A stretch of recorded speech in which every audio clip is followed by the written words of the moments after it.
Hi everyone, I'm glad you found your way here. Well, you all know that this video series is a component of our Create and Connect project, and hopefully you know that block parties are the other. I've been getting ready for them, and the calendar's filling fast. In fact, our first one open to the general public is April 30th at the Art Center from noon until 3. Everyone's invited. It's the last day of the middle school high school show, so it'd be a good opportunity to come in and see that awesome artwork and create a block for our block sculptures that are going to end up being on display at the library, the Mitten Children's Museum, and the Art Center. So if you would like to be a part of that, be watching for postings about when we'll be holding these block parties. And pretty soon I will be showing a video that has to do with designing individual blocks. So be watching for that soon to come. These videos that I've been sharing can be viewed as preparation for making art on a block, especially the ones that I did on composition and creative lettering. You might incorporate some of the information from those videos into a block design. But the others have been more about offering experiences with the peaceful process of drawing, finding flow, taking the edges off, and finding your still center and balance.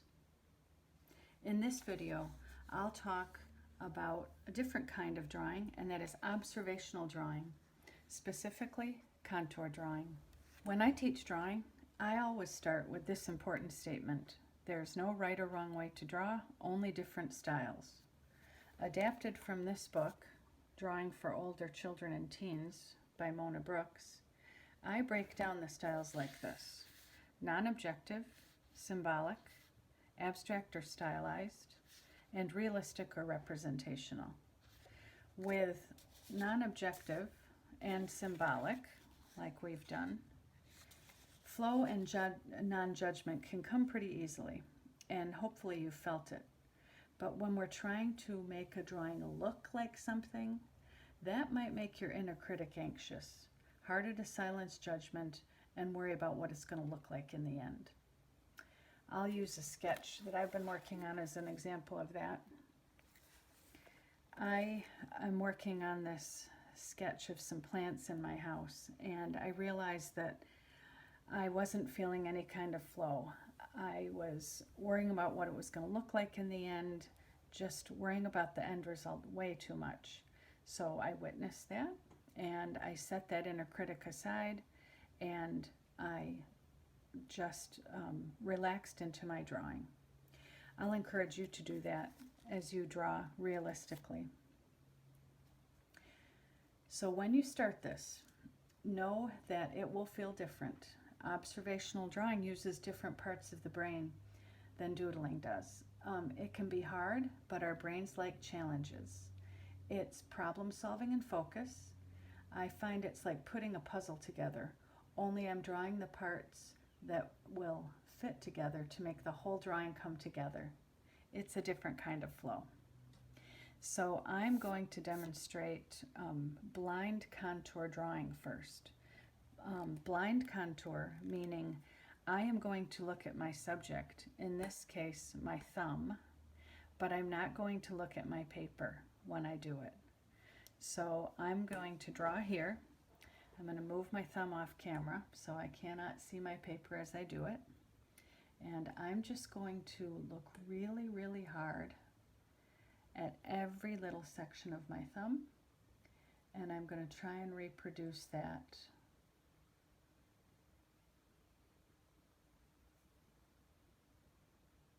every little crease. I'm going very slowly, following the curve of my thumb.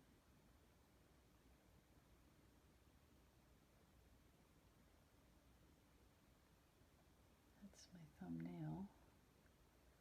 I've got to jump back over to what I think is the bottom of my thumbnail. Don't worry about things lining up. I'm noticing my knuckle now. I've got some creases coming in here. The goal of this exercise is to see. Really, really see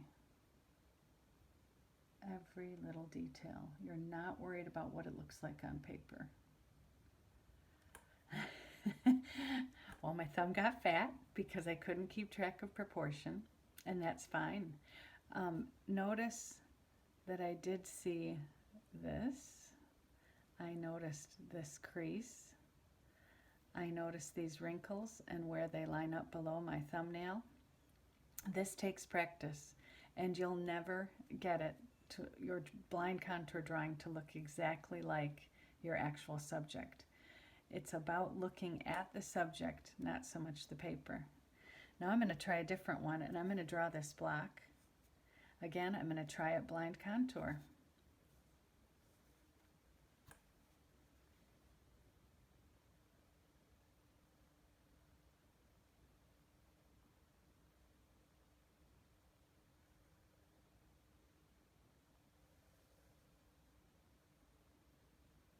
I'm noticing angles. I'm noticing curves. Promise I'm not looking at my paper. I see the way this goes. This corner closest to me comes up. I don't know if I'm going to find my way back to where I started.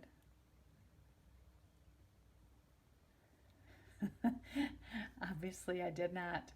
Things aren't lining up, but I am seeing important angles. I'm seeing the sides of the block. Now I think I'll try a contour drawing looking at my thumb. So from this video, you could try both. Blind contour for just the looking and at the subject, looking at the subject, and then a contour drawing, contour meaning the edges or the outline.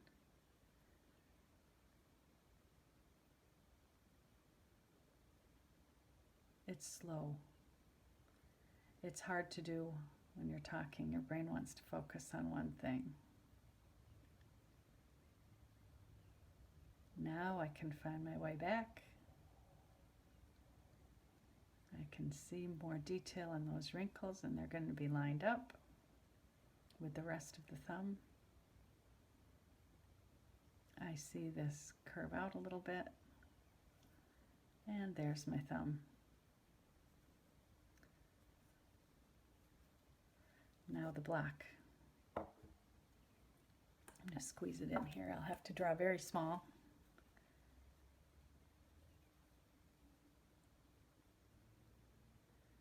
Focusing on the flow of the line.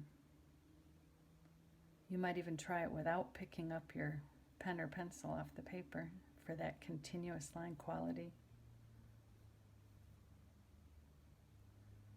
I'm going faster than I normally would for the sake of the video.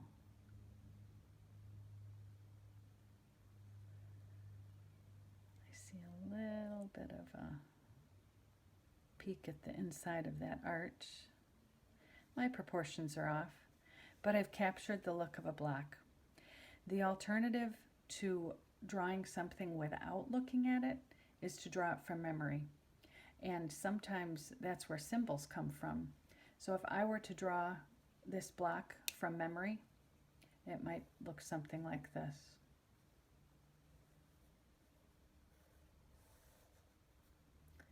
The proportions are off. I don't see the details in the sides. It's coming from memory. Same with a thumb. If someone tells you to draw a thumb, it might look something like this. That's a symbol I've drawn from my head. But when we're drawing representationally, we're using our powers of observation. We're looking closely, really honing in and looking at what we really do see. So I think the important thing here for you to remember as you start to look closely and draw a little more realistically is that there really is no right or wrong way. This drawing is for you. You'll find your style. Whether it's non-objective with no recognizable subject, or it's symbolic, or it's realistic. It's for you. It is something that you're doing for yourself. With that in mind, I'll talk about this little drawing I did. I'm going to abstract this. I'm going to incorporate some doodling into it. So while I started it to be realistic, I'm going to find some flow zone here. I'm going to think about composition maybe and how I'd like to fill the space.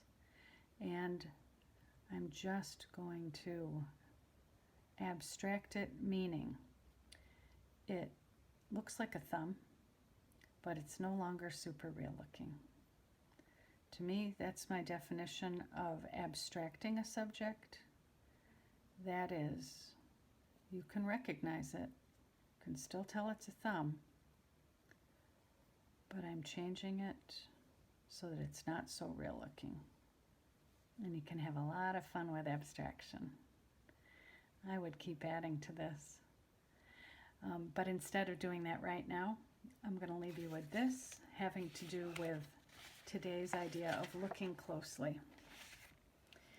I read it this morning, actually, from a book that I'm reading called The Book of Awakening by Mark Nepo.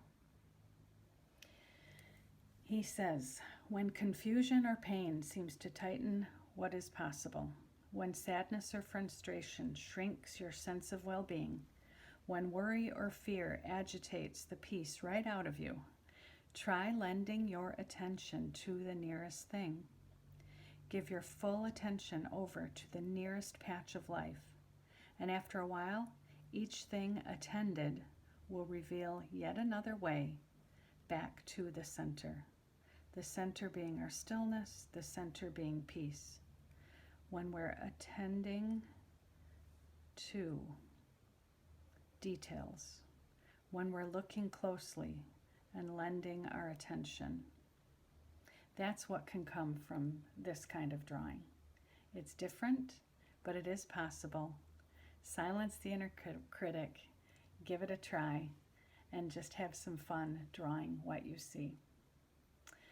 Until next time, everyone, peace.